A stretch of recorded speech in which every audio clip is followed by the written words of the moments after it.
So just days after Governor Snyder said the state needed to address success in education, the state school reform office released a list of 38 schools that could be shut down because of constantly poor achievement.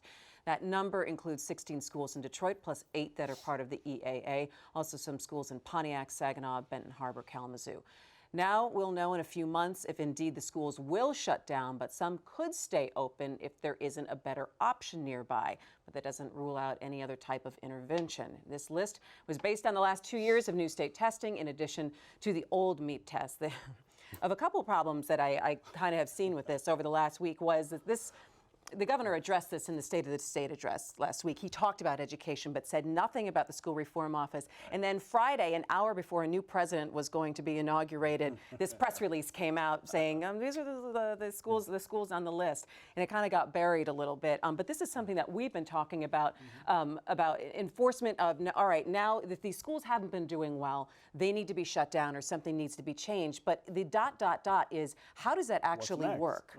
Right. And what does that mean for the children who are there, and what makes that school shut down? What makes that a better option than what's going on in there? I'm going to give you first crack at this. Well, that's a challenge for the new school board that just took place, or just took. But we're not just talking Detroit, though. We are talking all over the state. But in particular in Detroit, I mean, we have roughly 40 to 50% more seats, classroom seats in Detroit than we have students. It's essential to shut down schools if they're going to be able to continue to operate debt-free and on a sound financial footing. They can't support that many extra seats, but they have to have an education structure, a system that makes sense geographically and for where people live. And it's tougher in Detroit because we have so many pockets, so many places that are sparsely populated, and the good schools aren't necessarily there. This is going to be a real challenge for the new school board to take on, but ultimately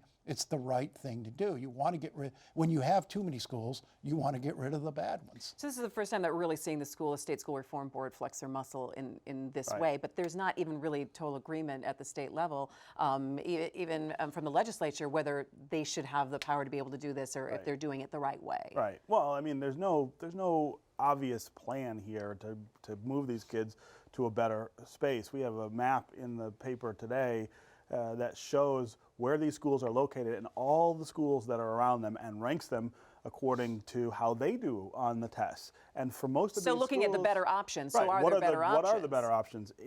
Charter, public, EAA, the better options for the most part don't exist. You are trading one bad school for another bad school. And in the ideal, you're talking about schools that still fail 75% of their kids. I mean, 25% to 50% is the highest range on that. And so what it really is a testament to is the mess that we've all made here in Detroit with public, with improvement districts like EAA, and with charter schools, is that we have not created the quality options that parents in the city need.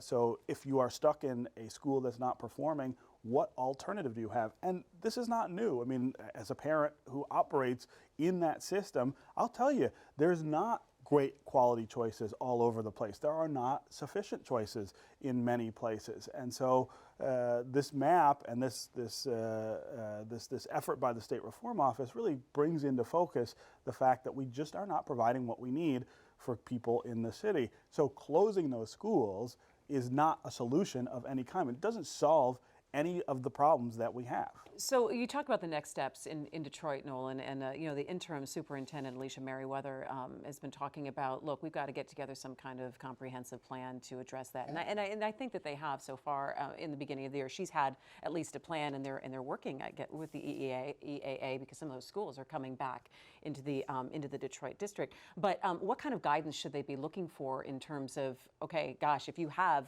and you're talking about even other schools nearby, aren't the greatest alternatives? Well, you know, it took a while, and they went through some really hard ups and downs, but the EAA schools are starting to post some really impressive results, or much better results. Growth. So maybe there's growth. It's growth. Yeah. So maybe, no, they're not anywhere near where they should be, but they're headed in the right direction. So maybe that's a model they can use. I think the overcapacity provides an opportunity to reconstitute schools with the best staffs. But this is going to be we also got to change the horrible language. challenge. We have to change the language that we use, right? Closing schools. There's no other state that you could go to where they talk about school improvement and use the word closing. There are lots of different ways to improve outcomes in schools, and closing a school is almost never on the list. That's only here in Michigan. Why is that true? Why are we doing something that states that are much more successful than us would never do? Laws. I mean, we have more schools than we need. More. Well, we've closed a lot of schools. We've closed have. 200 schools and in the city of Detroit. Lost a lot of students. It's not a question. The geographic question is separate. This is closing because of performance, which doesn't happen in high-performing states. But we're not a high-performing state. Well, but maybe that's why. One of the things here that's unique in Detroit too is some of our best schools in the city have empty seats, and you don't see that in other places either. Well,